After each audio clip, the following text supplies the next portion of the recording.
they tell us that the potentially could have been cyber attack. They tell us a lot of things potentially. But what it Hello clearly everyone, back again doing Day of Reckoning 2. I'm attempting to do the Fatal 4-Way match at Summerslam in the story mode, which is the worst match of the whole series. Sometimes you get lucky and get a free win, but most of the time it's a pain. They were telling companies not to ship anything. You have 30 minutes and you have 3 people you have to keep down long enough to climb. Part of this is to destroy the supply chain. Because they want So I'm trying to do a little bit of damage. He who controls the food controls the people. He who controls the water controls the people. Important information to listen to in the background here. You guys are paying attention. About the Baltimore Bridge and all that. How it was all done on purpose and what's to come from it. Prices, storage, you know, not being able to have stuff. Nope.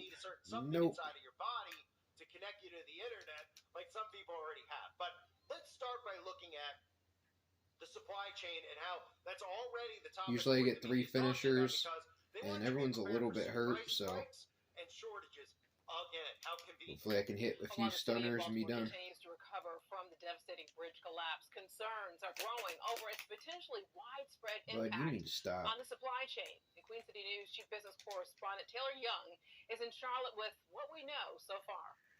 Baltimore's Francis Scott Key Bridge crumbling to the water below, while efforts Tuesday focus on finding those unaccounted for. Concerns over the long-term impact on the region's supply chain loom. That's such a busy bridge. So it was very heartbreaking. Out of the estimated 11.5 million vehicles that cross the bridge annually, Clarissa Rankin and her big rig were one of them. About once a month, she hit the road from Charlotte, carrying cargo straight through Baltimore to states up north. Now, the route is no longer an option. It can slow down a lot of things that we are providing to the normal, everyday necessity items, grocery stores. So it's a big impact. It's big. The collapse not only impacting a major interstate and trucking corridor, Baltimore's major shipping hub is now out of commission for what could be months. First of all, this is an unprecedented situation. We have never seen anything like it. Lars Jensen is a Gotta watch him from shipping expert jumping out when I'm doing a submission here. While he does not expect the Port of Baltimore shutdown to slow down the global supply chain, regional impact could be devastating. Of course. What you will see is the immediate shock right now is a major impact on customers that were supposed to use Baltimore for either imports or exports. While not as large as other ports along the East Coast, the Port of Baltimore is considered the busiest in the U.S. for car shipments, handling imports and exports for major automakers like Ford Motor. We've had experience in managing supply chain disruptions. In an interview with Bloomberg, Ford Motors CFO says while it's too soon to know the exact extent of the shutdown, disruptions are inevitable. We'll have to divert parts to other ports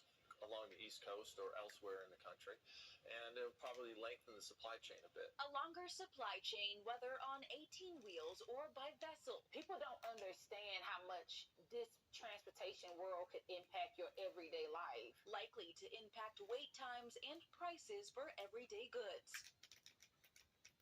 So on top of that, what else was interesting is that the Baltimore mayor decided to pop up on TV and let everybody know that he didn't think that the footage should be shown anymore of the bridge collapse because he cared so much about the families. But actually, gosh, dang it. Closely, It's close. Of course, See how annoying that gets? was done at night when there would be less, well, it would be less obvious of what's going on. But he doesn't want this footage shown because he cares so much about the people. No, he doesn't want it shown because if you look closely across the entire top of the bridge, you can see what looks like little detonations going on. Elliot Robertson Bird, have you been naughty? Being straight has been super awesome. These are our only other friends in the world. None of you recognize him. No. Come on. Oh, now you guys want to jump on me now that I'm red, huh? Cool. It's a new day. Through August. Oh, of course. Don't break that up, though. Strengthen America's economy for decades. We are going forward and stay forward together. Off as the bridge collapses because again, a ship steering right into this deliberately. Are they going to tell us it's a cyber attack or just a ship that went, oops, it went offline and it didn't see a bridge right next to it. It went right into the bridge, right in the perfect spot to make the whole bridge collapse. Give me a break. Give me some sense of what you thought at first light this morning when you saw the pictures of actually what that bridge looks like with the barge slammed into it there. What were your initial thoughts? 11-9. Something out of an action movie is something you never think you would see, and being here right now. This mayor says, "Oh, don't show the video." Think about again those families, those individuals that were on that bridge, those folks that even on that vessel, even more, because no one should have to endure. And I'm going to be the first to ask that CNN and everyone else stop showing the video. No one needs to see a possibility of their family members. How embarrassing. Otherwise, over and over and over again, because it's just traumatizing our community. Yikes. Fair enough. And people fall for that, It sounds sadly, like somehow. the Baltimore mayor, might have been afraid of that footage looking a little bit too suspicious because he was, again, adamant that we shouldn't be playing it anymore, which, of course, should make all of us adamant to share the footage of the actual bridge. Just like they really didn't want a lot of the footage going around from a lot of these other false events that occur around our country because people are too emotional that anybody out there who looks at some of the footage of these school events that occur, how dare they look at this footage and question this footage?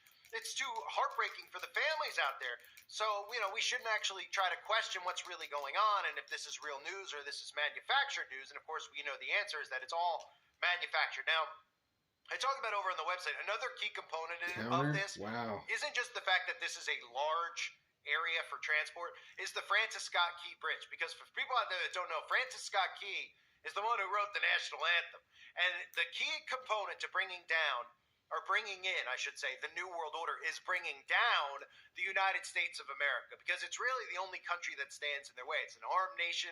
It's a nation while we have half of the nation is completely brain dead. Okay, some of the dumbest people alive who think that they're intelligent. And then, of course, you have the other side who is just completely falling into the trap of the Republican MAGA death trap is really what it is, because it's a controlled trap that the government's created for these people who think that they're awake to fall into, which, again, is something I'll be breaking down on this channel over and over and over again. So they strategically had it be the Francis Scott Key Bridge because, of course, they want you to know that this is the beginning of the end of the United States of America. This is the beginning of the end of the destruction of the infrastructure in this country. And this is all done by design. This is what you call sabotage. But one thing is for sure, if you're somebody out there and you're questioning if it looks like the bridge was actually detonated or not, well, which narrative do you want to actually believe? Because if you don't believe it was detonated, you believe that a ship was cyber attacked and its power went out and it just veered so far off course that it just drove conveniently right into a bridge that's responsible for so much coming in, so many imports coming in that are now going to not be coming in. And then, of course, the next day, the first thing the media is talking about there is, well, prices are going to go up. Well, we're going to have shipping problems. Well, supply chains are going to crash. Well, yep. Over and over and over again, right? Conveniently. That's a common theme, isn't it? Supply chain disruption. A common theme we've heard over the last couple of years that nobody brings attention to because they still think that everything's okay because they don't want to believe that they're actually under attack, and it's easier for them to point a finger at the other political party that they disagree with instead of looking at each other and going, hey, you know what? I think there's a lot of people who are pitting us against each other, causing a lot of division amongst civilians in this country, causing a lot of misery, making it very unsafe by, telling us that they're leaving the borders open, setting us up for many, many false flag events in the